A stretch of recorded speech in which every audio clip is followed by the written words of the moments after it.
ચૂંટણીઓ પૂર્ણ થઈ ગઈ છે, પરિણામો આવી ગયા છે, પરંતુ શું રાજકીય તણાવ પણ પૂર્ણ થયો છે કે પછી હવે અસલી ખેલ શરૂ થયો છે? કારણ કે વેરાવળમાંથી એક એવી ઘટના સામે આવી છે જે બતાવે છે કે ચૂંટણી સમયે થયેલી બોલાચાલી હવે હિંસક સ્વરૂપ ધારણ કરી રહી છે. ભાજપ યુવા મોરચાના શહેર મંત્રી પર જાહેરમાં થયેલો હુમલો શું આ માત્ર વ્યક્તિગત ઝઘડો છે કે પછી રાજકીય દ્વેષનો ઉગ્ર ચહેરો?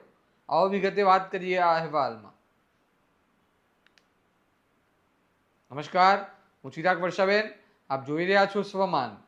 નગરપાલિકા ચૂંટણીના પરિણામો બાદ વેરાવળ શહેરમાં રાજકીય માહોલ હવે વધુ ગરમાતો જોવા મળી રહ્યો છે.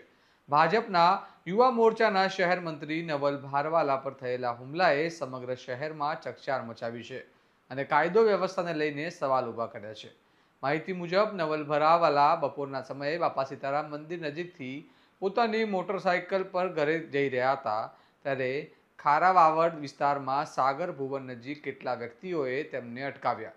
શરૂઆતમાં ચૂંટણીને લઈને સામાન્ય બોલાચાલી થઈ, પરંતુ થોડા સમયમાં વાત ઉગ્ર બની અને ઝઘડામાં ફેરવાઈ ગઈ.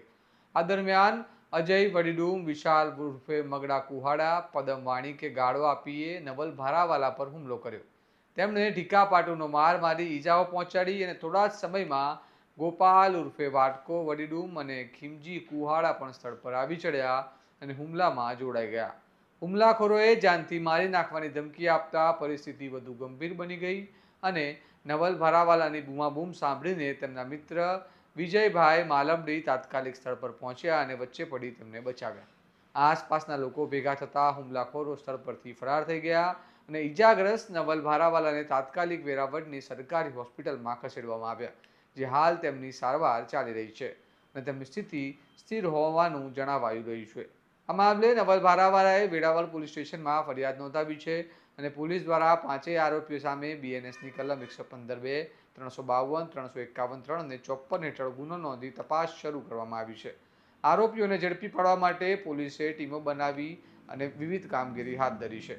આ ઘટનાના પગલે વેરાવળમાં રાજકીય તણાવ વધુ ઘેરો બન્યો છે અને ચર્ચા ચાલી રહી છે કે ચૂંટણી દરમિયાનના મતભેદો વ્યક્તિગત હિંસામાં ફેરવાઈ રહ્યા છે. શહેરના નાગરિકોમાં ભયનો માહોલ છે અને પોલીસ દ્વારા પેટ્રોલિંગ વધારવામાં આવ્યું છે.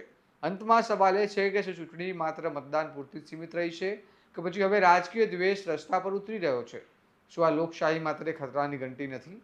આ મામલે તમારું શું માનવું છે? અમને કમેન્ટમાં જણાવો અને આવા જ વિશ્લેષણાત્મક સમાચાર માટે તમારા સ્વમાનને લાઇક, શેર અને સબસ્ક્રાઇબ કરવાનું ભૂલતા નહીં. નમસ્કાર.